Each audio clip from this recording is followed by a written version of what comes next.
Today I'm going to teach you how to wind and set a Submariner and the functions that you can do with it. This is a stainless steel Rolex Submariner model 16610. Has a black dial with a black insert with a rotating bezel. I'll teach you shortly what the functions of the rotating bezel is used for.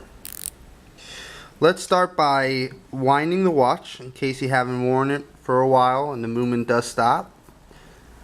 You simply have to wind it to kickstart the movement one more time. Okay? You start by the stem of the watch. Again, it's a Rolex crown on it. You simply turn it counterclockwise to open it up. Once you're completed that, the stem will pop out by itself. This will be your winding position. You simply turn the crown clockwise to start winding it. To get a full wind, you normally want to spin it about 40 full circles. There's no need to go counterclockwise. It does absolutely nothing. Let's give it a good wind. Second, you could go ahead and pull the crown just a tad out. You'll feel it click. That's going to put you in your second position, which will be to change the date rapidly on the watch. You simply start turning that clockwise. Today is the 15th. So what I'm going to do is put the watch on the 14th.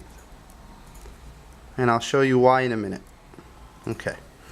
Once you get it to where you want it to go, you simply pull the stem out one more time. You'll get it into the last and final position, which will start to change the minute hand on the watch, in turn change the hour hand along with it.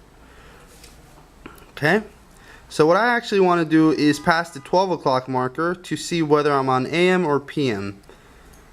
The date changed to the 15th right as I passed the 12 o'clock marker, so now I know that the watch is set on AM and I want to set it to 12:50 p.m. So I'm going to pass the 12 o'clock marker one more time with the hour hand.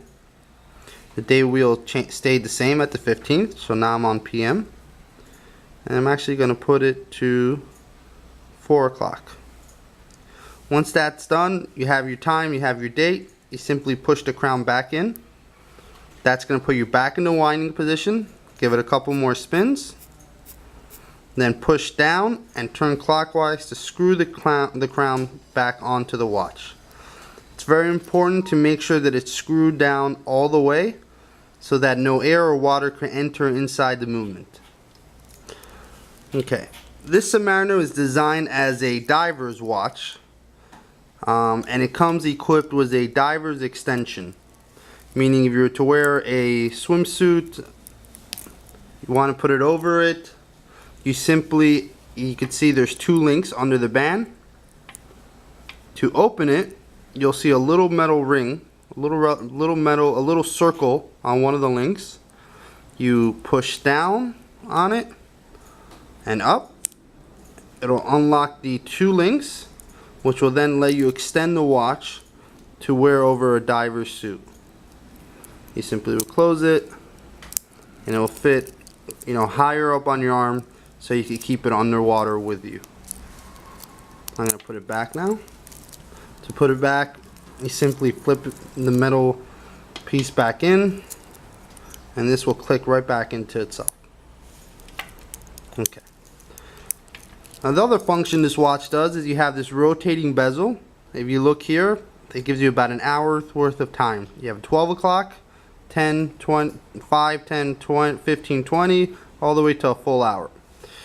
This is meant for diving. Most air tanks that divers use tend to last about 1 full hour worth of air on the water. So, let's say right now the clock says 4:02, I'm about to dive in the water. So what I do, I would spin till the triangle is right on where the minute hand is currently. Like this, I know once the minute hand starts going, that I have used up to 10 minutes or a half hour worth of air, and that I have a half hour remaining.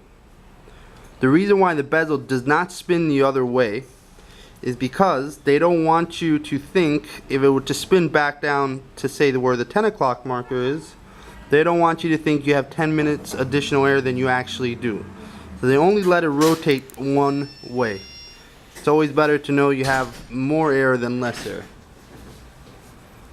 For more questions or to browse our selection,